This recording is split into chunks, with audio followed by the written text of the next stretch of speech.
ओम श्री वेद पुरुषाय नमः। नमस्कार।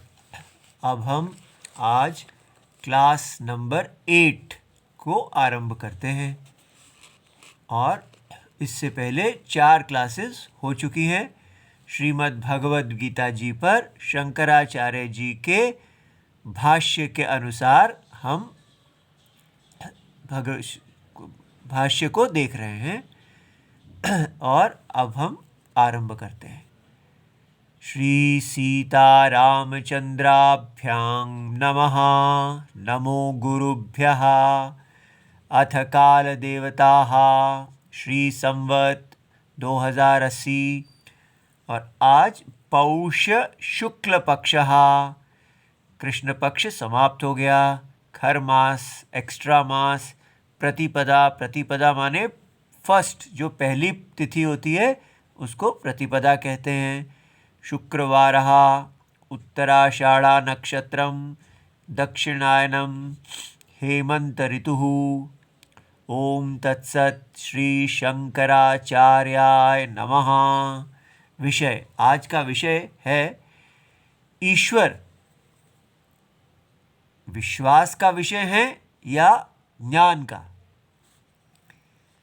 तो अधिकतर तो सभी लोग यही कहते हैं कि ईश्वर विश्वास का विषय है, साइंस जो है वो ही ज्ञान है। तो इसलिए ये प्रश्न बड़ा महत्वपूर्ण है। पूर्व पक्ष, तो पूर्व पक्ष जो है जो पहले पक्ष रखा जाता है और ये एक ऑब्जेक्शन है, इसके आधार पे क्वेश्चन बनता है। क्या पूर्व पक्ष कहते हैं?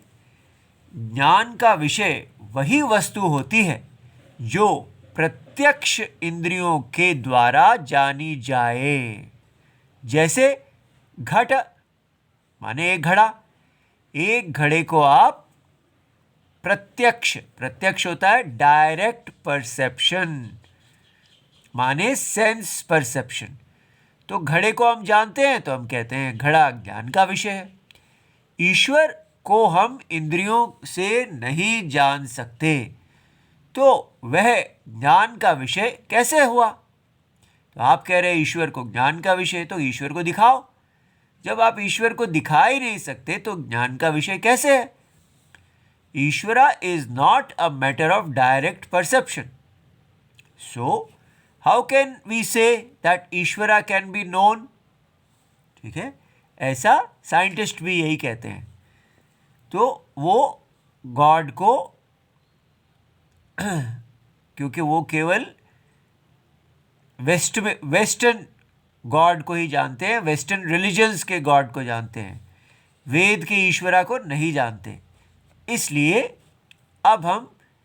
इसलिए ईश्वर को विश्वास, फेथ, बिलीफ का ही विषय मानना चाहिए। ऐसा सारी दुनिया ऐसा ही कहती है। लेकिन वेद क्या कहते हैं अब आप सुनिए। वेद अर्थात हमारी भगवद गीता वेद को कह रही है। सिद्धांत पक्ष, मन और इंद्रियां अपने विषयों को प्रकाशित करती हैं। अर्थात हमारा माइंड के आगे सेंसेस और सेंसेस के आगे ऑब्जेक्ट्स। तो इसलिए हम कहते हैं ये जो सेंस ऑब्जेक्ट्स हैं, इंद्रियों के विषय हैं, ये जो हैं ये प्रकाशित होते हैं इंद्रियों के द्वारा। यदि मन हमारा पीछे हो तो mind and senses aluminate the sense objects. इसलिए माइंड और सेंसेस सेंस ऑब्जेक्ट्स को एल्यूमिनेट करती हैं। अब क्वेश्चन ये ध्यान से सुनिए, but who illuminates the mind and the senses? तो माइंड और सेंसेस को भी तो एक एल्यूमिनर चाहिए। ये प्रश्न साइंस नहीं जानती है। तो किंतु मन और इंद्रियों को कौन प्रकाशित करता है? वेद आधारित भगवद गीता मन, इंद्रियां और उसके विषय माइंड, सेंसेस और एंड ऑब्जेक्ट ऑफ सेंसेस के साक्षी आत्मा, उसका जो साक्षी आत्मा है, विटनेसिंग सेल्फ को भी ज्ञान का विषय मानती है। तो इसलिए हम कहते हैं केवल सेंसेस और के जो ऑब्जेक्ट्स हैं, घटपट आदि, घड़ा इत्यादि, वो ही ज्ञान का विषय है, पर लेकिन जो उसको जानता है वो भी तो ज्ञान का विषय है। ये जो जानने वाला विटनेस है, ऑब्जर्वर, साक्षी आत्मा है, ये वेद का, भगवद गीता का ईश्वर है, और इसलिए इसको ज्ञान का विषय कहा गया है। इसलिए यह है स्वयं ज्योति। सो हम कहते हैं अच्छा, अगर मन और इंद्रियों को ये आत्मा एल्यूमिन करता है, तो इस आत्मा को, इस साक्षी को कौन एल्यूमिन करता है, कौन प्रकाशित करता है? तो ये स्वयं ज्योति है, स्वयं प्रकाश है। ये बहुत बड़ी चीज़ है, स्वयं प्रकाश। ये तो बिल्कुल मन को आश्चर्य में डाल देता है कि कोई ऐसी चीज़ है जो स्वयं ज्योति है और बाकी सबको प्रकाशित करती है। ये साक्षी आत्मा विश्वास का विषय नहीं है। इसलिए इसको अच्छी तरह स्पष्ट कर लीजिए। अगर आप इसको नहीं समझे तो पूरी भगवत गीता भी पढ़ लेंगे तो आपको यही लगेगा कि ईश्वर तो विश्वास के विषय हैं, कृष्ण जी विश्वास के विषय हैं। ऐसा नहीं है। वो जगत की आत्मा, साक्षी आत्मा है, जो स्वयं ज्योति है और जो सबका अनुभव है। यह सबका अनुभव है कि तीनों अवस्थाओं का साक्षी आत्मा एक अविकारी, अवस्थाओं को व्याप्त करने वाला है। ये जागृत, स्वप्न और सुषुप्ति जिसके द्वारा व्याप्त, परवेडेड हैं, जिसके द्वारा वो सिद्ध हैं, जो इनका साक्षी है, जो इनको जानता है, वो साक्षी आत्मा ज्ञान का विषय है। बिलीफ, मैटर ऑफ फेथ नहीं है। यह अवस्थाओं माने तीन शरीरों को धारण करने वाला, परंतु फिर भी पर अस्पृष्ट रहने वाला ही ज्ञान का विषय परमेश्वर है। इसलिए अब हमको सिद्ध हो जाना चाहिए कि अब हम मैटर ऑफ बिलीफ, फेथ के चक्कर में नहीं हैं। सब रिलीजन्स पीछे रह गए और साइंस भी पीछे रह गई। ना साइंस इसको जानती है, ना रिलीजन्स जानते हैं। सो यदि हम शंकराचार्य जी के भाष्य को नहीं पढ़ेंगे तो हम ईश्वर को विश्वास का विषय ही मानते रह जाएंगे। ये आप अच्छी तरह समझ लीजिए। सारी दुनिया यही कह रही है। इस सत्य के विरुद्ध, जो सत्य के विरुद्ध होने से कल्याण का हेतु नहीं है। यदि आपने भगवान को विश्वास का विषय मान लिया तो आप सत्य के विरुद्ध होंगे और आपका कल्याण नहीं होगा। इसलिए चाहे सर फूटे या माथा, आपको ये शंकराचार्य जी के भाष्य को धीरे धीरे पढ़ते रहना चाहिए और इस बात को अपने अंदर स्पष्ट करना चाहिए कि यह आत्मा कैसे ज्ञान का विषय है। ये तो मैं ही हूँ और मैं मैटर ऑफ बिलीफ थोड़ी हूँ, मैं तो हूँ। मेरा होना ज्ञान का विषय है। विषय 2। अब हम दूसरे विषय पे जाते हैं। जागृत शरीर नारायण का स्थूल शरीर कहा गया है। ये हमें पहले पता चला मंत्र में कि ये अव्यक्त शरीर और अंड शरीर और उसके बाद जो स्थूल शरीर, ये तीनों शरीर नारायण के शरीर हैं और उसमें से जागृत जो है वो स्थूल शरीर है। उसमें कहा था, उसमें है कि इमे लोकाः, ये लोक इस शरीर के अंदर हैं, अंतस्थ। इस शरीर में 14 लोक कौन से हैं, इनको अभी देखते हैं। ये देखिए, ये हमने जागृत विराट रूप का चित्र बनाया है। अब इसको हम देखेंगे कि इनका एक एक अंग, एक एक लोक कहा गया है। ध्यान से देखिए, इनके तलवे, सोल ऑफ द फुट को पाताल लोक कहते हैं, ठीक है। और इसके बाद नंबर 2, इनकी एड़ियाँ और इनके जो पंजे हैं, हील्स एंड टोज, उसको रसातल कहते हैं। उसके बाद इनके टखने, एंकल्स, उनको महतल लोग कहते हैं। फिर उसके बाद पैरों के पिंडे, काफ्स, इनको तलातल लोग कहते हैं। उसके बाद दोनों घुटने, नीज, उसको सुतल लोग कहते हैं। तो 5 लोग हो गए।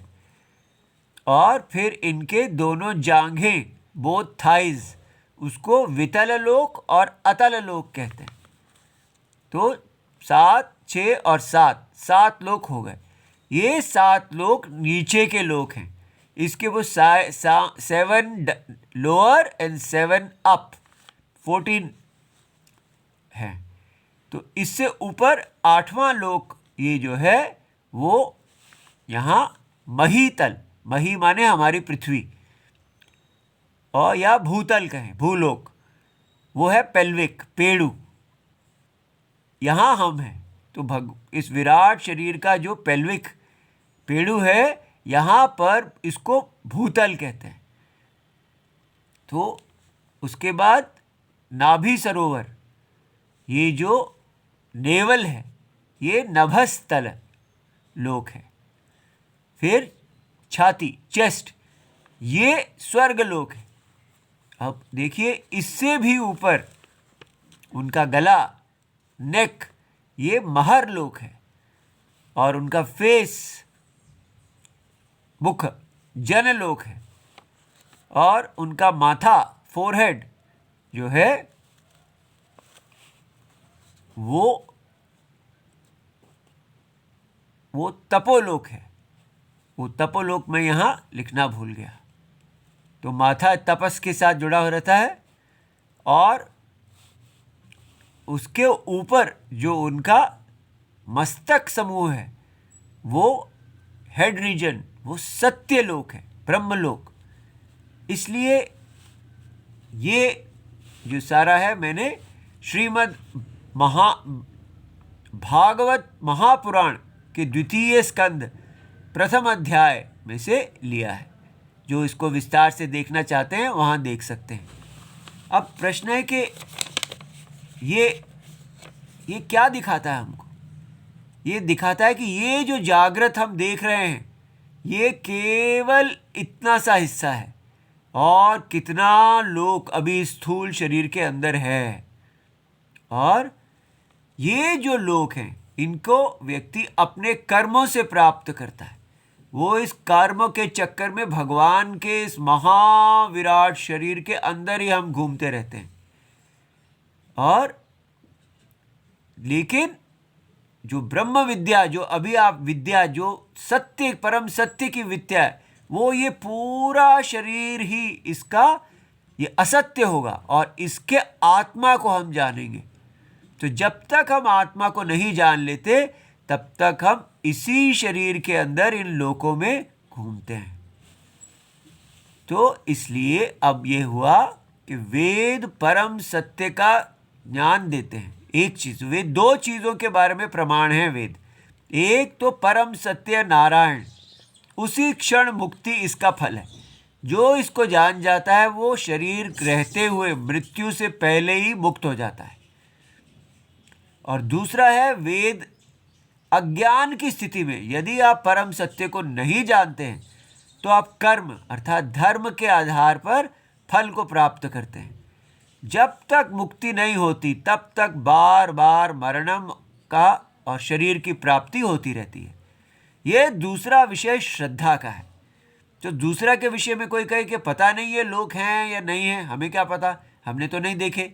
हाँ, इसमें वेद पे श्रद्धा है, किंतु परमात्मा है या नहीं, वो श्रद्धा का विषय नहीं है। तो पहला जो विषय है परमात्मा का, वो अनुभव का विषय है, साक्षात अनुभव।